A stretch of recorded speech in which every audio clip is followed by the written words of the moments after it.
Comptroller in New York that was arrested for obstructing ICE approved $500 million in contracts to nonprofits tied to his wife.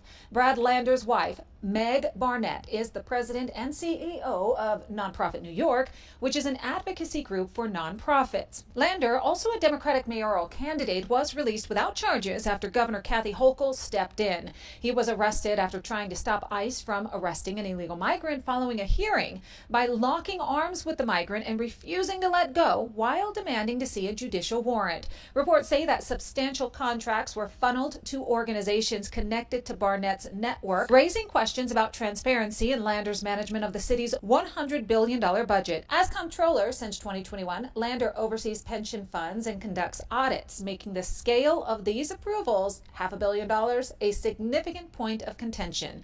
Many are now questioning if Lander's financial oversight as comptroller has been influenced by personal ties. The Democratic mayoral primary is 1 week away. FBI Director Kash Patel saying that China interfered in the 2020 election, according to FBI intelligence. Patel declassified an intelligence report that includes information that the Chinese Communist Party allegedly orchestrated a scheme to interfere with the presidential election in an effort to get Joe Biden elected.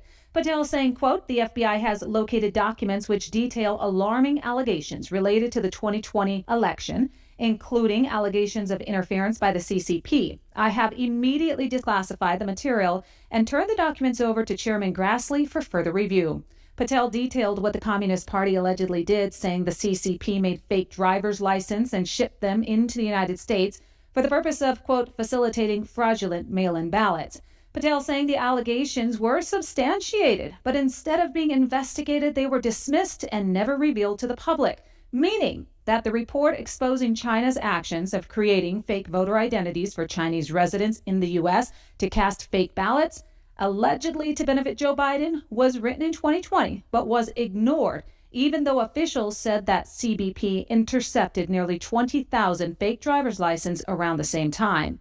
However, the intelligence was dismissed within weeks of its initial reporting under the watch of then FBI Director Christopher Wray, and around the same time he testified to Congress that there were no known foreign interference plots ahead of the 2020 election. Sources say the intelligence exposing China's plan was dismissed because the FBI, under the direction of Wray, said the source of the intelligence needed to be re-interviewed. But instead of doing that, they tossed it out and put an end to any and all investigations. The report's release comes 4.5 years after the election in which Joe Biden was declared the winner. However, President Donald Trump, Republicans, and allies continue to assert that the 2020 election was stolen and are jumping on the latest report exposing Chinese interference as proof that fraud and foreign interference existed. Obama fined people for not having health insurance. Then Joe Biden made Americans pay hundreds of billions to give illegal migrants free health care, and all Republicans voted against both moves. The individual mandate under the Affordable Care Act was signed into law in 2010 and required Americans to have health insurance or pay a penalty. By 2016, the fee was $695 per person, or 2.5% of household income, whichever was more. In 2021, Democrats under Joe Biden started giving illegal migrants and those flown in through his parole programs or allowed into the country through his CBP One app free health care, costing American taxpayers between $141 and $172 billion.